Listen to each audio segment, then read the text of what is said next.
Okay, hello, welcome back to another video. Today we are collaborating with another up-and-coming YouTuber from Montreal in Canada, I believe. And yeah, we're gonna play a game. We've also played a game on his channel, so I'm gonna encourage you guys, obviously, to go and check that out after watching my video, though. Of course, we'll go for knight c6 here. I don't know why I haven't played Ali Ekin's defense, to be fair. But I'm pretty sure this guy has some pretty good Ali Ekin's defense knowledge. So we're gonna go for a 4 knights, and we'll see what he decides to play. 4 knights like Roy Lopez. Ooh, 4 knights Scotch. Okay. Now I can take. And if pushes, can I play Queen e7, or is that just bad? Actually, no. If takes and pushes, I just take this knight. Sorry. Right. Okay. I'm gonna take. And after my opponent takes. Oh, okay, they jump the knight straight into here. Whoa. Is this theory? I'll be honest, I don't play e5 a lot, so I'm not really that comfortable in a 4 knights, a 4 knight Scotch even. This, I mean, kind of looks like theory. Kind of looks like it could be theory. If I take this, we'll probably get knight takes here. And then knight takes here, queen takes here.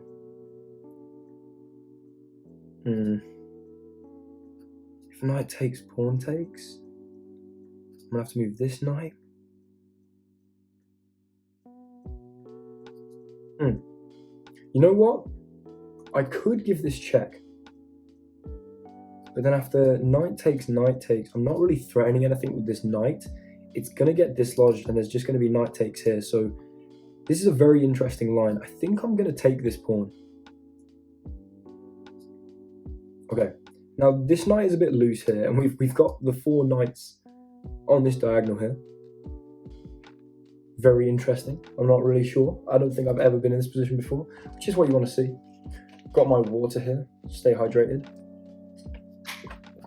Whoa, I only just noticed. Bishop d3. I feel like I can play knight c5.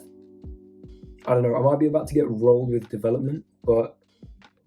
Knight c5, bishop e2. I don't know. Okay, we're gonna play knight c5. We can't even see knight takes here now because there'll be this. But I guess the point of this knight is that while this knight's here, we can't kick it. Except maybe I guess d6, bishop e6. That looks quite nice actually. D6, bishop e6. Really?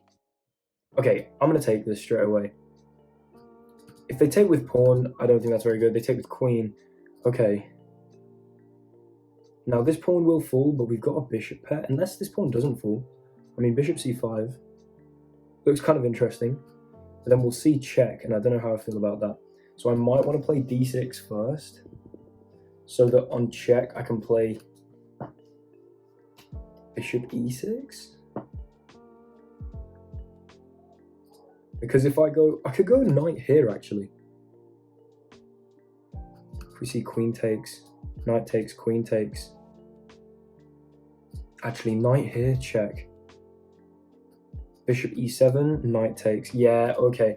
Right, I'm going to play d6 just because I want to block this check by playing bishop e6. I'm aware I'm giving up this pawn, and I'm aware my queen is kind of tied to c7. But honestly, I'm up 2 pawns here. I'm going to take this. And I think play this bishop e6 move anyway. I've got a bishop pair and I'm up a pawn. The bishop's now pinned, but I can kick this knight now, which is kind of interesting. Then it could go to here actually, and I don't know how I feel about that. That might be a bit detrimental to my position. I could play bishop e7, knight takes, queen takes, try and castle queenside. But again, it's going to be hard to castle queenside with this pressure on a7. I don't know if I want to play a move like c5. I feel like that gives this knight some level of immortality there. I think it's just a bit of a one-move attack.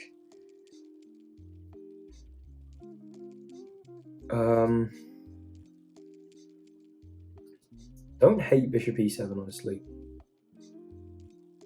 I also don't hate queen d7 to castle this way. But then again, there's a7. I don't know what I'd do about that.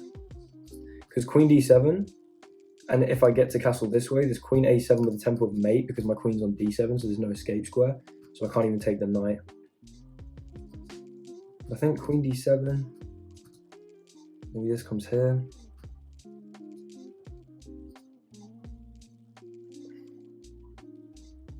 I don't know. c6. Knight here. Maybe even d5. Or like queen d7 because I need to hold this. You know what? I'm going to kick this knight out, I think. I like this move to start with. The knight goes back. Probably then queen d7. Just to hold on to this. I'm not entirely sure why I've played that, to be completely honest. Queen d7. Because it's still fairly impossible for me to castle queenside without giving this up. And now I've played c6, do I even want to? Maybe not. However, forcing this knight back does give me bishop e7. Although then this hangs. Yeah, my opponent's got a very active position. And I'm not best pleased about that.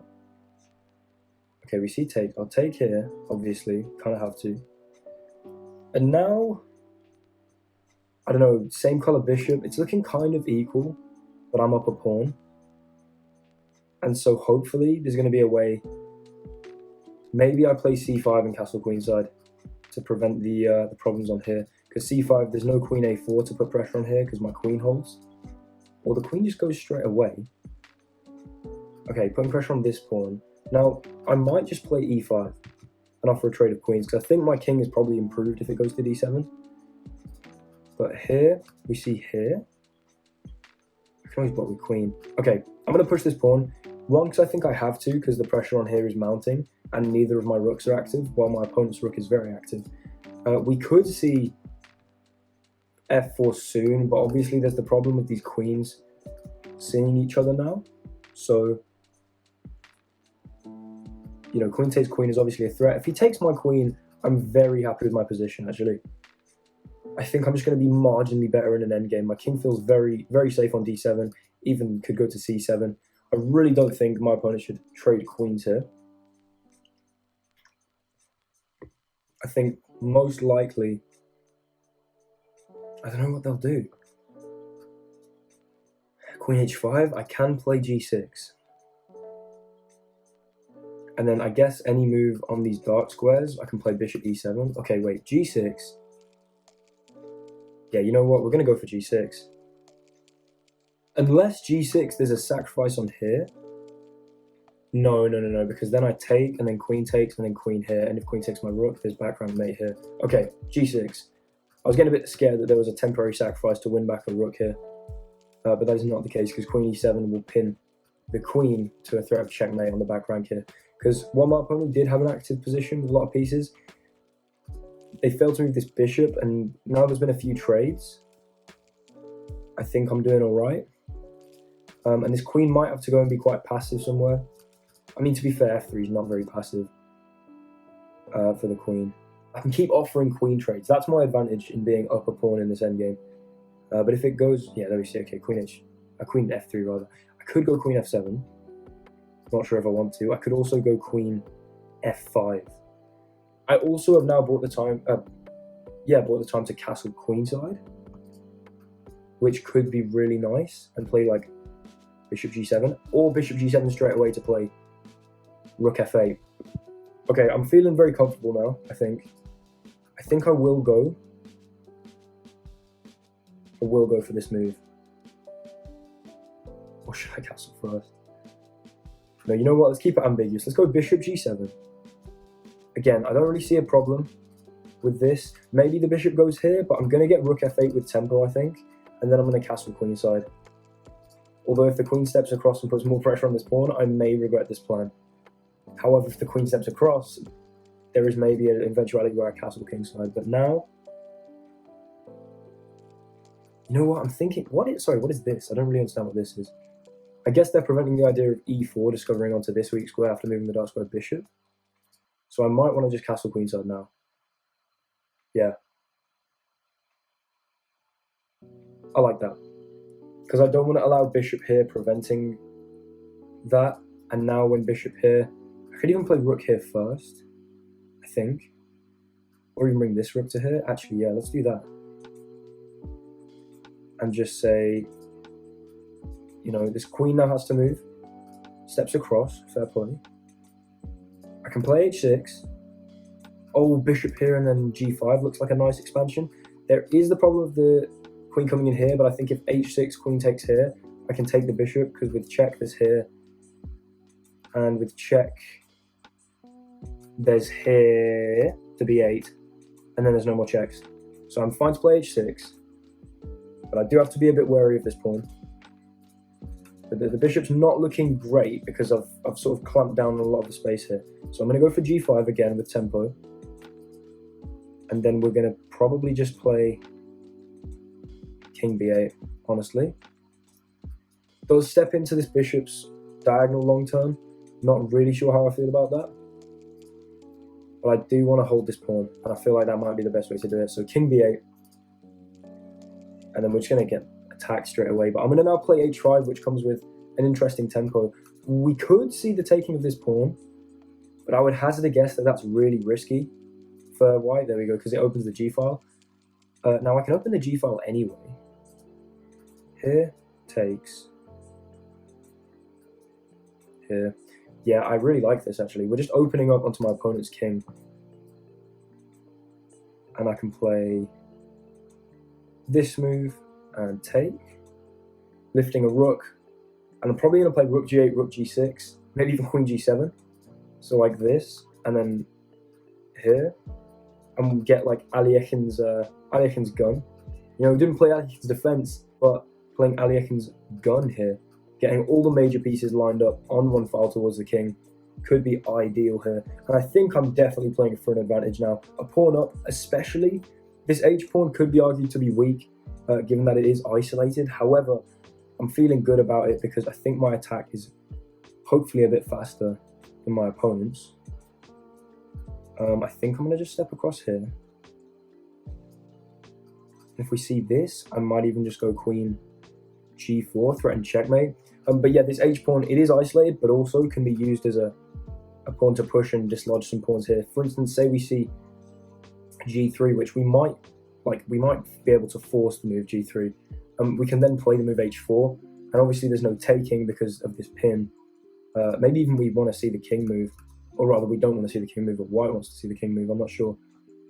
But again, a move like queen g4 holds the escape square here, so it's looking really good in terms of an attack. f3, wow. I could play this, and honestly, you're going to play this maybe, but then I go here, and you're going to go here, and then I just go like this. Okay, you know what? Just for the culture, Aliekin's gun. We're almost certainly going to see rook here. Now, bang. We've actually done it. I'm kind of surprised. I didn't think that would actually happen, but look at this. All the major pieces lined up against this king here. And this beautiful pawn. Yeah, this does not work, but bang. And you can't take this because then I take here. And if you take, that is checkmate. And so this king is just under fire here. And I mean, white's pieces are having to coordinate to defend. I mean, you're 1-2 moves away from getting this rook defending. The king comes up here. I can still go here though. Maybe. If you take. I don't know, maybe not actually. Okay, that's quite interesting.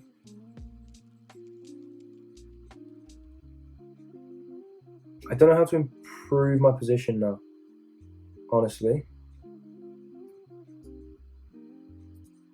And I do need to hurry up. If I go here and takes, is that actually just not good for me? Oh, you know what? Rook g3. To prevent the movement of all of this, here, takes, can I sack a rook? Check, here, check, here, here, here. Is there then a way for me to fork? I don't know. I think there's some eventuality where I can sacrifice a rook here and draw the king to an open h file. where it can't hide behind a pawn. I'm not exactly sure though, and I do have a lot less time. But a very exciting game. Any game where you can play Alyakin's gun is an exciting one, of course. Say my opponent plays this, can I just go here? Takes, here, check, only legal move, oh my days, here, check, here, check, queen blocks, check, here.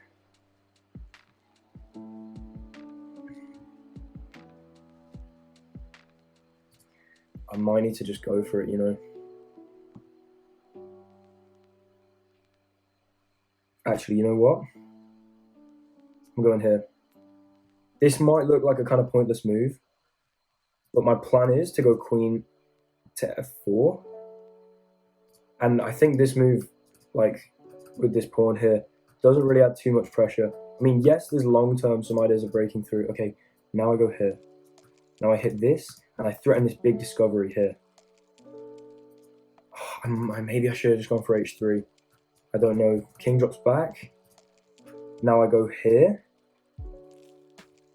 If you take, I take. Oh, and then you're forced to play this, and then check. And then here, and then check. And then here and then mate, is that correct? I don't know. I think if you take, it's mate, and maybe like 4, something like that. If you don't take, on the other hand, okay, this is good because you can't now take. Okay, I think I've successfully converted now. Was a bit stressed there, but takes, check, queen blocks, check, check, check, there, mate. I believe, if you guys can see that, we end up drawing the rook to here, giving the check on this diagonal, and this rook remains here, so the king can't escape out this way, so the rook has to block, and then we're going to take with mate there. I think so. The king moves. Now I can go. We'll go check, and we'll go check. Oh yeah, look at this. We win this in the end as well.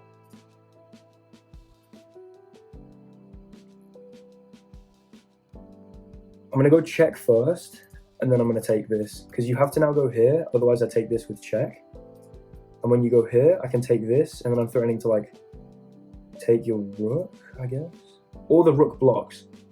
But now I can take this one with check. We'll go here. Okay, I'm just gonna shut up now.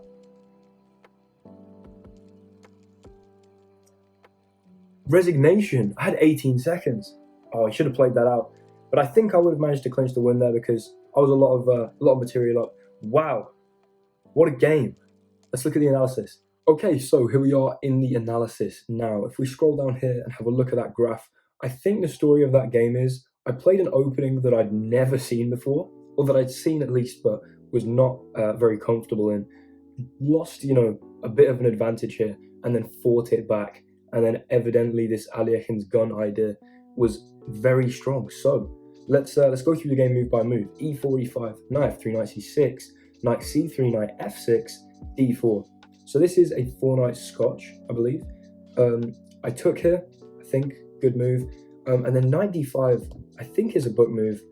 And after I take, bishop here, knight c5 didn't seem bad. Castles and knight takes. And after queen takes, I think this was all pretty much fine. I mean, the evaluation's staying fairly similar. It all seems to make sense. Now, the move I should have played here, as the engine is now telling me, is bishop e7.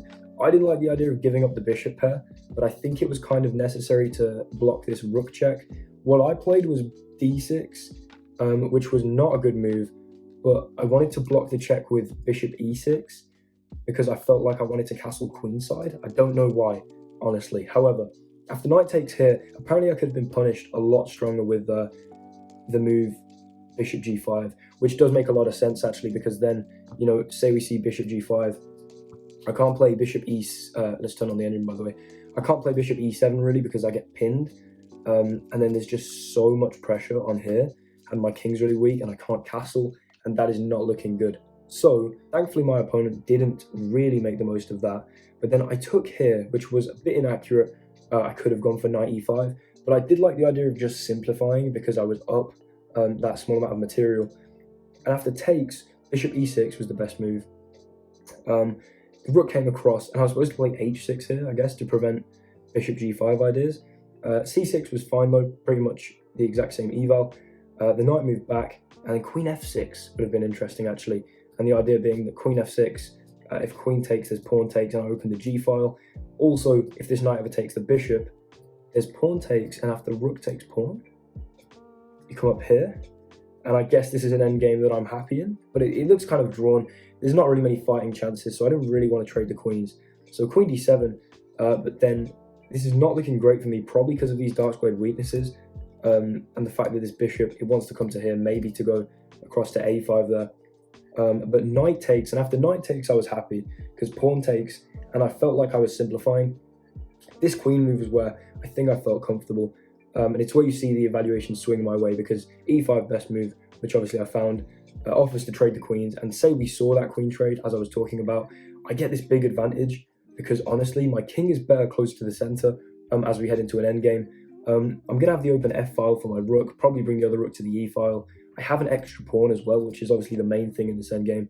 But I've got a lot of space with the central pawns. Maybe d5 gets played at some point after, bishop e7, bishop f6, something like that, or rook e8 even. But yeah, this endgame would have been good for me. So I was happy playing e5. Now this check, I could have played queen f7 or g6, which I did play. Stockfish took a second to catch up with me there, of course.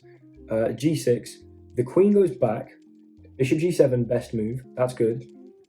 Queenside castle's not bad, getting my king safe. Rook f8, best. Queen moves across, and then king... Okay, I could have played king b8 earlier.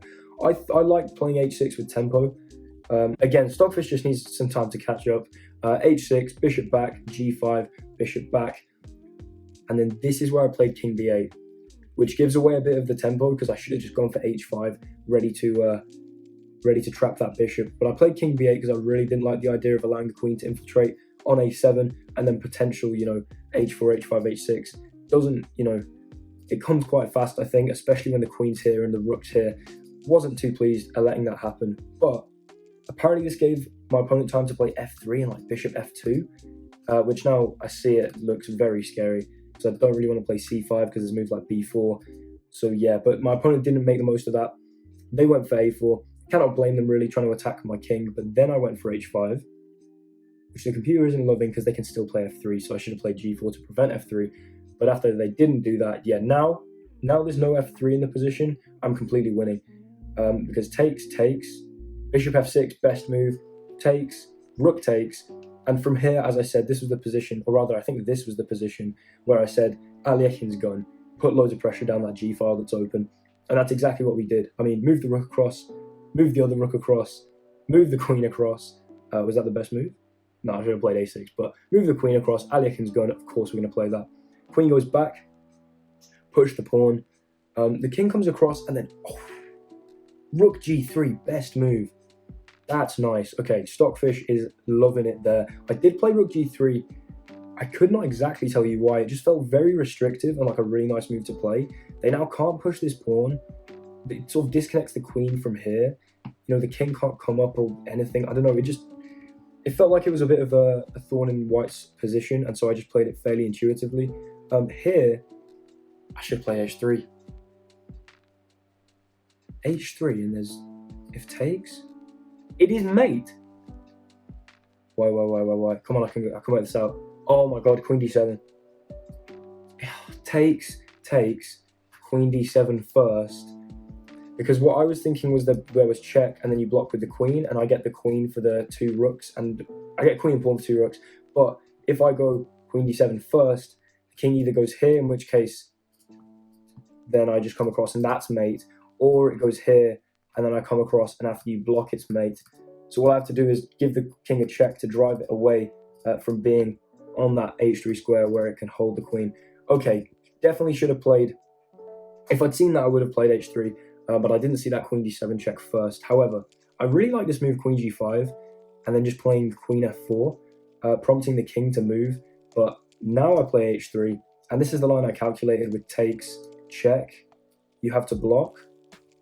Oh, and this is what I saw: check, takes, check, blocks, mate.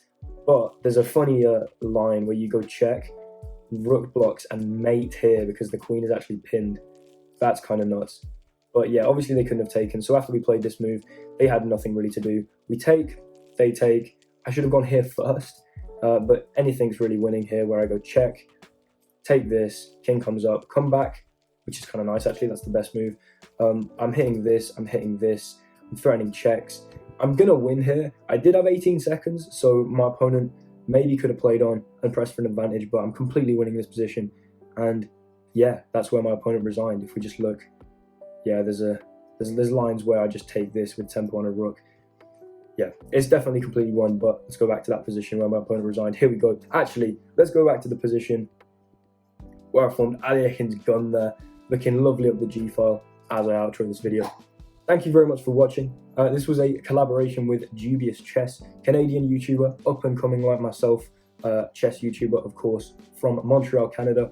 Go check out his content. I'd really appreciate it if some of you guys went over and subscribed. He's going to be posting another match that we did on his, or rather another game that we did on his channel. So go and check that out if you want to see the rematch. This was game 1 with me as black. Game 2 with him as black was a very exciting game. I tried to live up to his username and play some dubious chess, but you know, I'll let you go and watch that to see what happened there. But thank you very much for watching. I do appreciate all your support. Hopefully you enjoyed this, and yeah, I will see you in the next video. Goodbye.